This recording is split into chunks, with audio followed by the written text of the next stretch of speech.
Nigeria's commercial nerve center will today play host to many oil and gas industry heavyweights who will be arriving from cities different parts of the world to witness the inauguration of the world's largest single-train refinery, a 650,000 barrels per day facility built by Africa's richest man, Aliko Dangote. This day learned yesterday that the refinery will be inaugurated by President Muhammadu Buhari, and 7 African presidents will alter the international energy landscape and try to sanitize the country's petroleum sector by ending the smuggling of imported petrol outside the country. Expected at the historic event, apart from international dignitaries, are President of Togo, Nasingbe, Furo Nasingbe, Adema, Ghana, Nana Akufo-Addo, Senegal's Macky Sall, Niger Republic's Mohamed Bazoum, and Chad's Nimet Deby. President Paul Kagame of Rwanda will not be physically present but will send a goodwill message virtually. At the time of filing this report, all the 36 state governors and most of the governors-elect ministers, senators, and captains of industry in Nigeria and others from outside the country had indicated their readiness to grace the ceremony. Nigeria's President-elect Bola Tinubu, whose administration as governor of Lagos in 2022 floated the free trade zone in Ibeju-Lekki, where the refinery is located, is also expected to attend the event.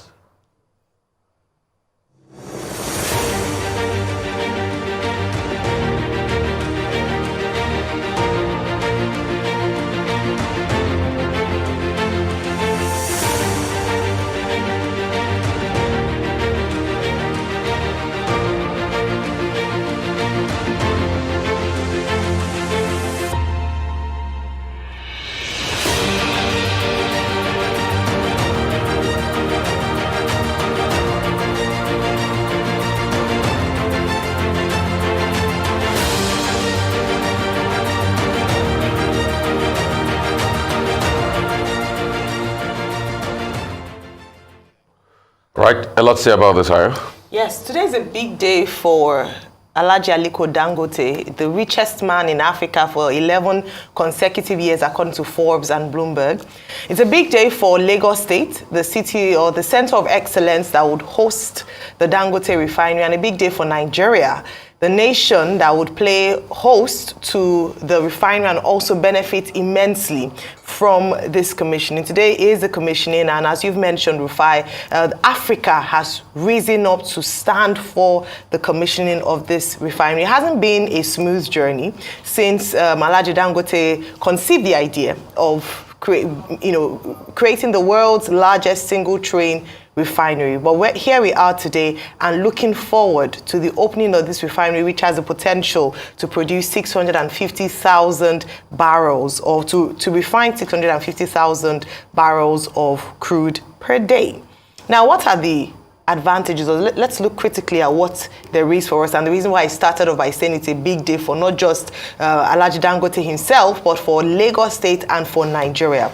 The first part, of course, is that we will finally, hopefully, be able to refine our crude oil and meet local need, local consumption, as has been said by the Dangote refinery, that they're going to be producing even in excess up to the point of being able to export beyond meeting the local consumption of Nigerians. This then means that it would play a big role in certain decisions that the government has perhaps been reluctant to do. For instance, the fuel subsidy removal. If we are able to achieve this production, as has been promised by the Dangote refineries, it means that we then would stop the importation of fuel, and then there would be no need for fuel subsidy, or it would help the government with the removal of subsidy without a significant burden on the people of Nigeria. That's one, because obviously the cost will come down since we are not having to export and then import back petrol. Also, it means that we talk about the creation of jobs. We look at the unemployment numbers, we see the rates going up, and that's why you would imagine that presidents around Africa and even governors in Nigeria are going to be in attendance today, because each state would benefit, hopefully, from the commissioning of refinery today. It's been said that it would create 100,000 direct and indirect jobs already. We have seen some workers on, at the Lekki Free Trade Zone, the Dangote Industries Lekki Free Trade Zone in Ibeju-Lekki. Now, talking about that area, the also attendant benefits to the area. You will see that development has begun in the surrounding areas of the Dangote refineries because, of course, housing, there has to be road repairs, infrastructure to support this refinery. You would see more prosperity for the Bejuleki residents and beyond. And so these are some of the gains that we would get. Also, in terms of the refinery being successful, what we must mention is that the government has to support to ensure that this refinery does not become a blessing that is a burden to the people around. A good reassurance from the Dangote group is that it's going to be sensitive to the environment. So they have technology to ensure that it will not have adverse impact on the environment, which is very key, especially in today's world. So again, congratulations to Alhaji Aliko Dangote and of course the Federal Republic of Nigeria, the president who is commissioning today, the governors who are going to be present, and all the people of Nigeria. Executive. Well, congratulations first to Alhaji Aliko Dangote, who is the brain behind the refinery. When he started as a trader. From being a trader, he's today an industrialist. From starting in Nigeria, he's not just a Nigerian businessman or entrepreneur. He's one of the major promoters of wealth creation in Nigeria, creating jobs and opportunities. And the Dangote Group has grown from being just, a single-purpose business into a multinational corporation, because that is what it is. It's not just operating in Nigeria, it's across Africa.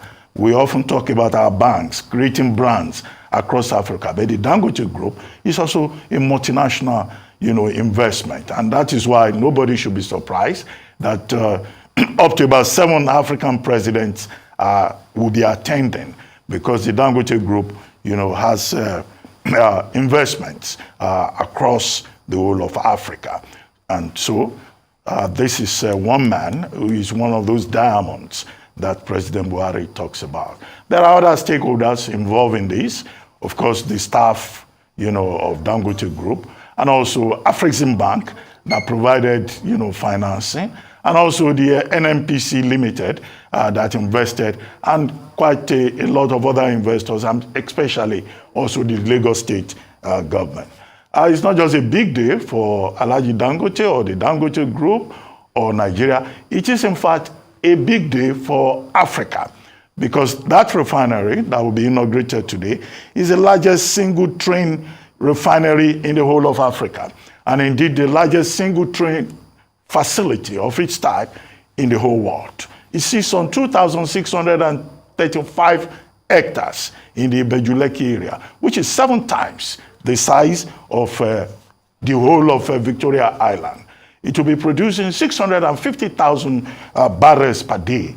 And apart from apart from petrol, it will also produce fertilizer, it will produce gasoline, it will produce aviation fuel, it will produce a number of other things. And we're told in the fact sheet provided for the event that the Dangote refinery can meet 100% of Nigeria's needs in terms of all of these items that I have listed, and also have enough for export. So what are the advantages? Yes, it will bring development, a lot of development to that axis of Lagos. It will create jobs. It will help to, in the long run, provide economic stability. Oil and gas crisis being one of the things that Nigeria has been having issues with. It will also provide electricity, and that's to be expected, given the size of the project. It will be producing 435 megawatts electricity, we're told. And then, of course, beyond all of this, it's a thing of pride that Nigeria is able to get to this particular point. We're told also that it will check the crisis of smuggling. Nigeria's fuel, it's all petrol. It's always smuggled across to other, neighboring countries. But this would also, check smuggling, address the issue of availability, and also, in the long run, contribute, as Bismarck Rewani has argued, to GDP growth, to macroeconomic stability. Expectations are very high, and that's understandable, because we've been on this Dangote refinery for months. as what would help, the crisis in the fuel supply, part of our economy. Well, now that it is here, there will even be more expectations. And what we can just expect is that, Nigeria, will make more progress. But there are persons who have argued also that apart from Alhaji Aliko Dangote, that opportunities should be given also to other indigenous players within the oil and gas sector. There are some who are into the refining business with the divestment by the multinationals or oil exploration. You have quite a number of local players there. But we would like to see more local players playing in that space to further create opportunities. But you may then ask the big question, which somebody posed to me this morning. And the question was, well, at the time we're moving away from fossil fuel as energy source, why is Nigeria still talking about refineries? But I will leave that to the experts. But in terms of the economic benefits, this is a welcome development, and we congratulate, all the parties involved. And at a personal level, Alhaji Aliko Dangote and the entire Dangote group. I want it has to be said, this is a giant leap, one small step for Nigeria and one giant leap for Africa. And obviously, you know where I coined that from Neil Armstrong, when he went to the moon for the first time. And it says one small step for one giant leap for mankind. And congratulations to Alhaji Aliko Dangote. I mean, Dr. Bati talked about his history. And we all know he rose into national prominence because there was a crisis. If you remember the cement armada of the 70s, where Nigeria needed a lot of cement to grow, and there were not enough, cement production factories to meet demand, that we had to import, and we had the cement glut at the ports. And a young Aliko Dangote emerged from that, looking at the cement business, looking at possibilities, started up as a trader in that, rose through the ranks, went through what I call the billionaires transit camp, which is Surulere, which a lot of these great Nigerian businessmen today lived in at some point before they transited to coming on the island and doing great things for themselves. And he's built a company over the years. He's transferred most sectors in this country.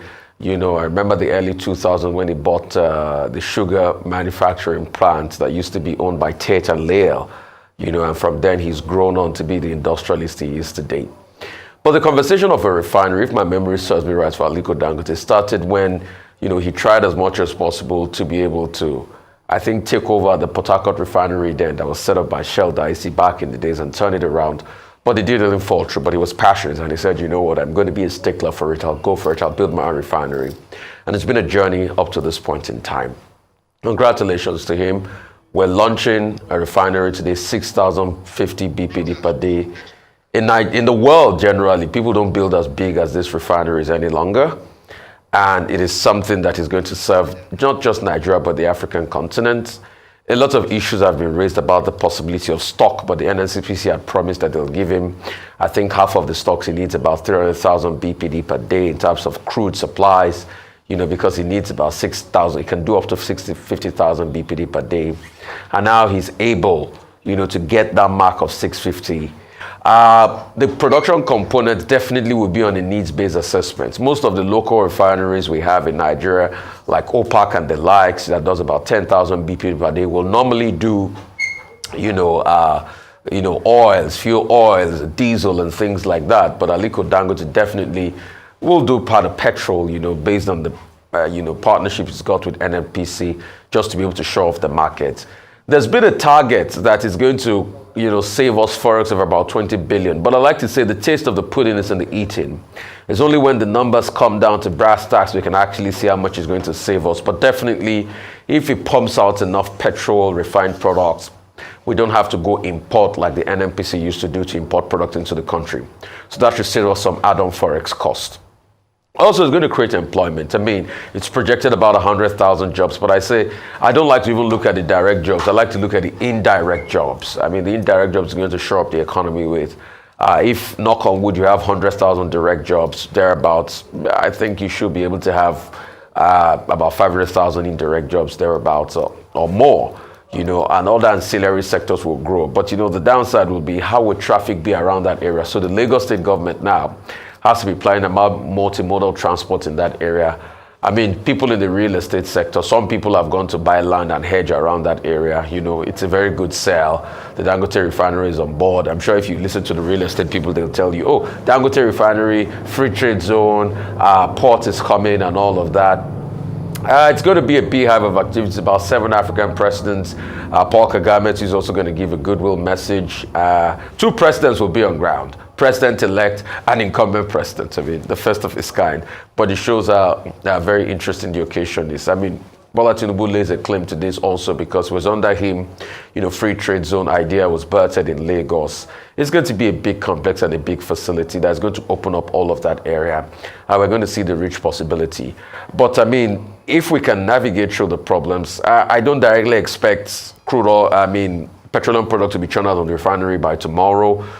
Technically, there's still going to be tests about the mechanics and how it's going to work, which is going to take a while before it finally starts putting out products out there. It's going to be a grand event today.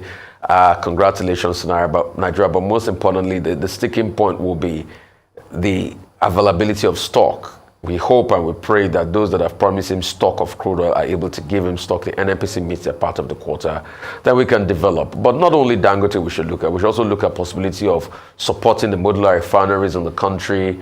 I think Buhari's got a refinery in the pipeline. Once we have more like that, then we can truly be next exporter of refined product. But congratulations to him, Alhaji Aliko Dangote. It's a journey of 1,000 miles and it begins with this single step to possibilities and endless possibilities. So let the oil start flowing from the pipes and let success and abundance reign all over Nigeria. Congrats to him. But let's not forget also there are a lot of teething problems which the government too has to solve as regards, mechanisms as regards, a multimodal transport around that area, environmental impact and other issues like that, and ensuring that stock is available for him. But congratulations, a big congratulations to us. Cannes Film Festival has had its fair share of controversies over the years, not least Hillgate, where some women were excluded from the red carpet for wearing flat shoes. But footwear isn't the only challenge facing women in the film industry, from not being taken seriously by studios to struggling to keep working long hours once they have a child. Arise International correspondent Faith Orr takes a look at efforts being made to level the playing field.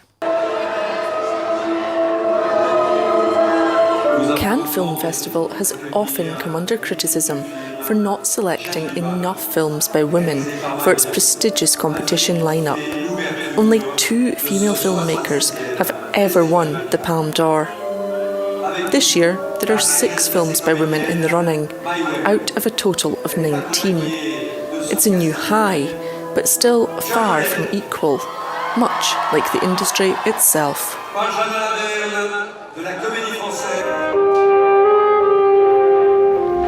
In front of the camera, men and women share the screen time rather equally, although there is an issue with power dynamics, as revealed by the Me Too campaign.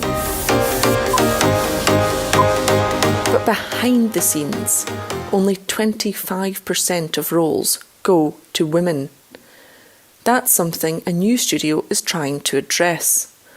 All 6 of the first feature films from Catalyst Studios are led by women. It was very important to us to provide these opportunities to gain experience for women and also other populations. We have a non-binary filmmaker for one of them as well. So these are the top leadership positions for the production, the director and the lead producer. And so at that point then, it becomes a collaboration for who else is joining the team. And, I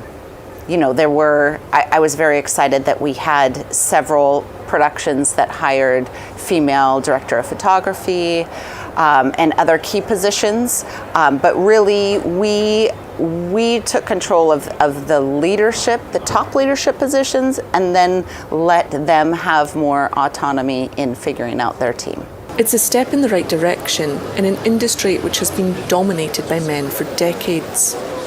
There are now initiatives to balance that scale, including a 50-50 approach to crewing.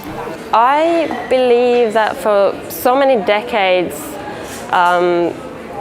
there have been so many more male gendered people getting funding and getting their films produced, that we definitely have to have at least 50-50, if not even going a little bit 60-40, so that females could get a more fair playing field. Sarah Lamberg is a filmmaker who screens all of her productions at Cannes, but she says she still has problems being taken seriously. Even where I live, I haven't been able to get any of my films to the Melbourne International Film Festival, although they've all screened here in Cannes. Why ever that is beyond me. I don't know. And these are the kind of things that people don't talk about loud. You never know why the glass ceiling is there, but you can definitely feel it. The importance of having women in senior positions in productions was highlighted in Australia, where one woman fought to have childcare costed into the budget. To be given money is to be taken seriously. And I think we've experienced that in so many different ways. And it's not just about enabling you to pay people properly and enabling you to not to have to work a terrible day job to fund your films so you can become better faster. It's also the symbolism of it. And if things are bad for women in general, women of colour face even more challenges. Unfortunately, there still has been a lot of systemic racism and a lot of unconscious bias as well. And I think, additionally, a lot of the time we tend to work with people that we know, and we tend to work with people within our communities and within our existing networks. And sometimes that means that we don't look outside of those networks to think about other people that we could bring into them. And so if you live in an area or the community that you're in is very heavily white dominated, maybe you won't even think to include someone who's not of that same ethnicity. But I think that consciously talking about it and thinking about it, and when we sit down and look at our teams, looking at them as a tapestry as a whole, and looking at it and saying, is this a rich, diverse tapestry, can really help to support ensuring we actually get them on set. And obviously we want to work with people that we already know, but we need to get to know those people. So we need to branch out and start meeting with them and connecting with them. The film industry is moving in the right direction. There are initiatives to be more inclusive, not just for women, but all underrepresented populations. I think we cannot underestimate kindness. It seems so easy and like common sense, but I think we've gotten away from it as a community. If we just treat everyone with dignity and respect and keep that up to the forefront, I think we can go a long way.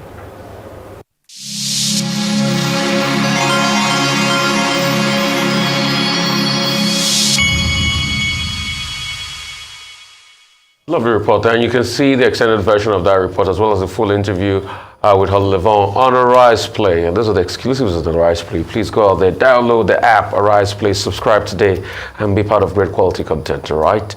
And hey, yeah, the 76th edition of the Cannes Film Festival, where we have filmmakers from around the world congregate. It's become one of the most popular film festivals across the world. And I thought that was quite a very interesting documentary and piece, because it came up really heavily during the conversations around women representation in film.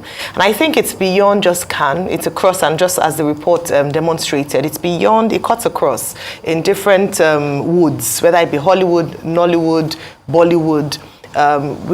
Whilst we see women on screen, the conversation is around behind the screen. So directors, producers, cinematographers, and the likes, sound engineers, and all those who come together to make a film. And the fact that perhaps festivals like this do not provide a level playing field for women to thrive. And so you can imagine if it's happening in Cannes Film Festival, which is, it's in its 76th year, then you can imagine what obtains in other newer festivals or perhaps other newer industries. But on the other side, in terms of some of the highlights, the Palme d'Or that she referred to in terms of women not winning, this year we had 2 honorary Palme d'Or that was given out, and this was given to Harrison Ford, and also it was given to Michael Douglas. Harrison Ford, quite instrumental because of the new installment of the Indiana Jones franchise, which a number of people said was a huge talking point at the Cannes Film Festival this year.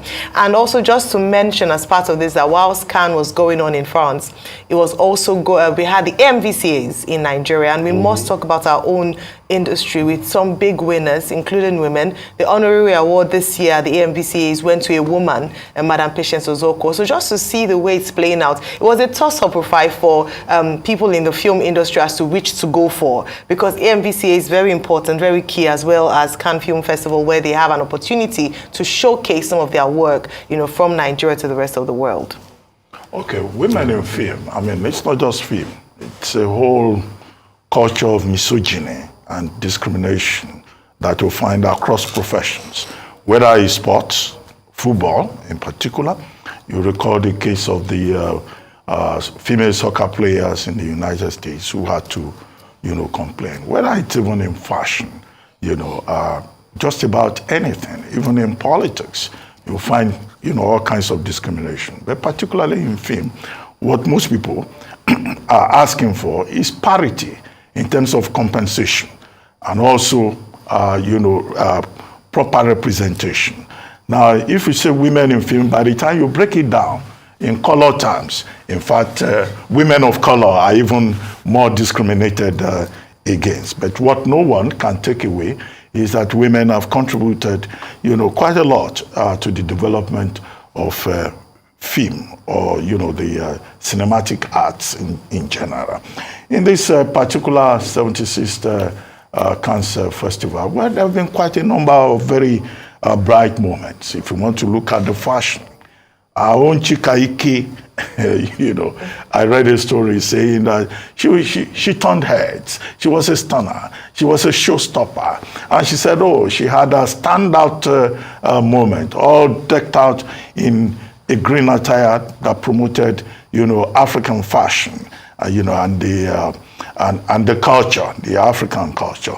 But of course, there were other, you know, persons there also who stood out. And very remarkable is the premiere, the movie premiere of Killers of the Flower Moon by Martin Scorsese, you know, in which you had DiCaprio acting, and, you know, and Robert De Niro, you know, also playing a major part. And Robert De Niro, during the you know, the review of the movie, was said to have taken a swipe at Donald Trump by dismissing him as a stupid person, you know, trying to compare him to the character that he plays in that particular film. And then, of course, you mentioned the honorary Palme d'Or, you know, honorary Palme d'Or that went to Michael Douglas and Harrison Ford.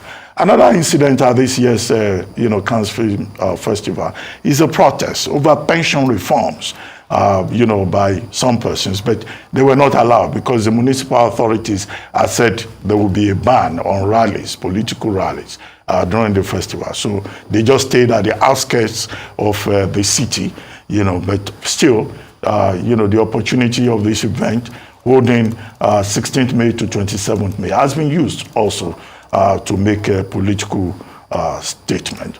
But anyway, film festivals are a good thing.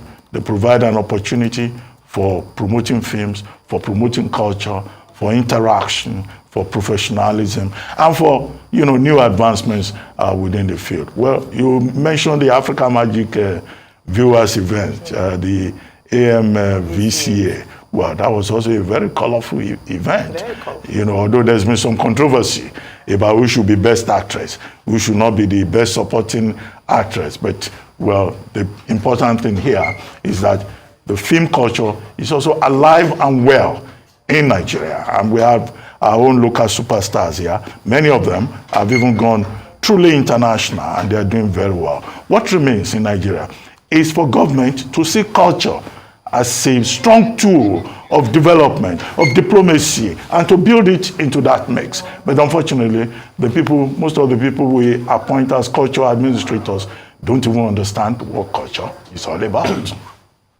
I mean, truth has to be told, the conversation about the misogynistic, reality of women in the film industry dates back so many years. And it has to be said, it's even a cultural thing, I think even when Shakespeare used to have his traveling cultural theater, they used to say men should play a role of women then, because of the societal implications, and women were just relegated to the background. But a lot of things started shifting after the suffragette movement started, and the right for suffrage and women's right came out there. But still, the sad reality is things have not changed, and there still needs to be a level of kindness. And women that are doing well in directing today and movie industry are probably people that come from a very rich background of movie creation, the likes of the Sofia Coppolas of this world, and those that really pretty much just inherited franchises, the likes of Barbara Broccoli. And if you remember the Broccoli family, they're the ones that produced the 007 movie. Broccoli, the father, used to produce the movie with Harry Saltzman, back in the days, and Barbara has just taken on the mantle and things like that. But apart from that, and maybe the likes of Catherine Bigelow and all the directors like that, but apart from that, you've hardly see them make a great dent. And that's why we are happy that, she did that documentary, or you should go check it out there on the Rise Play. And if you've not done it on the Rise Play, I like to watch it myself. Go out there, get your subscription in, and get to watch all the great content. And I think this is also going to propel the conversation around creativity and all of that. But for Sundance itself, as you stated rightly, definitely it's another year to celebrate all the great stars. I was particularly happy of the special recognition for the likes of Harrison Ford. You remember the Indiana Jones franchise.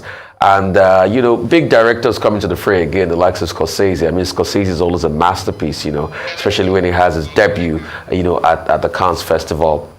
And some other directors doing great work, and the inventiveness of the art, the new feel of the art, and the fact that a lot of new directors are coming into the fray.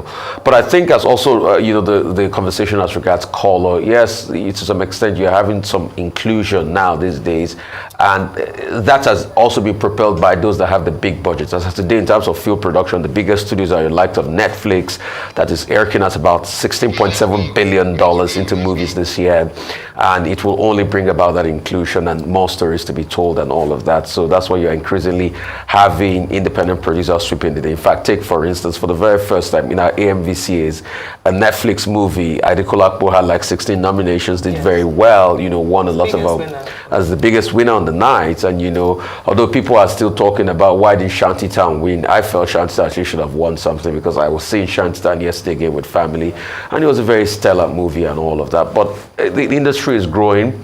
The future looks like it's going to be streaming, and the streaming guys are eking out a lot of cash.